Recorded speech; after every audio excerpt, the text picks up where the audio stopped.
नमस्कार दोस्तों, स्वागत है आपका। आज हम बात करने वाले हैं नए केंद्रीय सतर्कता आयुक्त के बारे में, जिन्हें भी हाल ही में अपॉइंट किया गया है।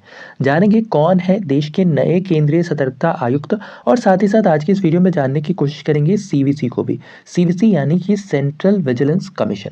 इन सबको जानने से पहले आप सबों को नववर्ष की ढेर सारी शुभकामनाएं, आशा और उम्मीद कि नया वर्ष आपके लिए खुशियों भरा और साथ ही साथ सफलता भरा रहे। तो बिना ज़्यादा समय लिए चलिए वीडियो को शुरू करते हैं। सबसे पहले जानते हैं सुर्खियों में क्यों है।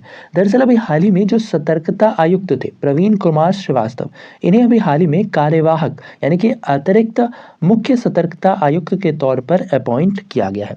ध्यान रखना है कि जो प्रवीण कुमार श्रीवास्तव हैं यह दरअसल 1988 बैच के असम मेघालय कैडर के रिटायर्ड आईएएस अधिकारी रह चुके हैं। अभी हाल ही में 24 दिसंबर को जो सुरेश एन पटेल हैं, जो कि अब तक सीवीसी थे, ठीक है, ये एक्चुअली में रिटायर हुए हैं 24 दिसंबर को, जिसके बाद नए सीवीसी के तौर पर मिस्टर प्रवीण श्रीवास्तव की नियुक्ति की गई है। इसके साथ ही साथ ध्यान रखना है कि जो प्रवीण कुमार श्रीवास्तव हैं यह इससे पहले गृह मंत्रालय के अंतर्गत विशेष सचिव और अतिरिक्त सचिव के तौर पर भी कार्य कर चुके हैं।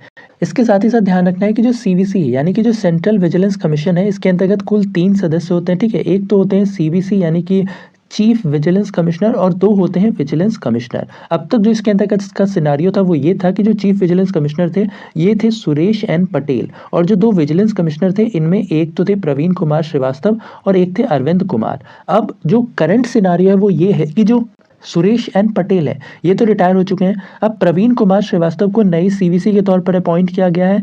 अब एक विजिलेंस कमिश्नर के तौर पर तो अरविंद कुमार है, लेकिन एक विजिलेंस कमिश्नर का पद अब रिक्त हो गया है, जिस पर हो सकता है आने वाले समय में नियुक्ति की जाए। अच्छा, इसके साथ ही साथ ध्यान रखना है कि जो सीवीसी होते हैं यानी कि जो चीफ विजिलेंस कमिश्नर होते हैं या फिर जो विजिलेंस कमिश्नर होते हैं, इनका जो कार्यकाल होता है ये 4 वर्ष या फिर 65 वर्ष, जो भी पहले आ जाए इसके अकॉर्डिंग इनका कार्यकाल निर्धारित होता है। इसके अलावा बात सीवीसी की करें यानी कि सेंट्रल विजिलेंस कमीशन की, तो यह एक्चुअली में भारत में भ्रष्टाचार नियंत्रण के लिए सर्वोच्च संस्था है। इसके साथ ही साथ ध्यान रखना है एक्चुअली में सीवीसी की जो स्थापना है यह संथानम कमेटी के रिकमेंडेशन पर वर्ष 1964 में की गई थी। साथ ही साथ जो सीवीसी है इसके रिगार्डिंग बाकायदा सेंट्रल विजिलेंस कमीशन बिल वर्ष 2003 में लाया गया था, जिस पर फाइनल स्वीकृति 11 सितंबर 2003 को राष्ट्रपति के द्वारा दी गई थी, जिसके बाद जो सीवीसी है इसे एक स्टैच्यूटरी स्टेटस का दर्जा दिया गया था। साथ ही साथ ध्यान रखना है कि जो सीवीसी है यह असल में अपनी रिपोर्ट राष्ट्रपति यानी प्रेसिडेंट ऑफ इंडिया को सौंपता है। इसके अलावा जो सीवीसी होता है किसी भी मंत्रालय या फिर किसी विभाग के नियंत्रण में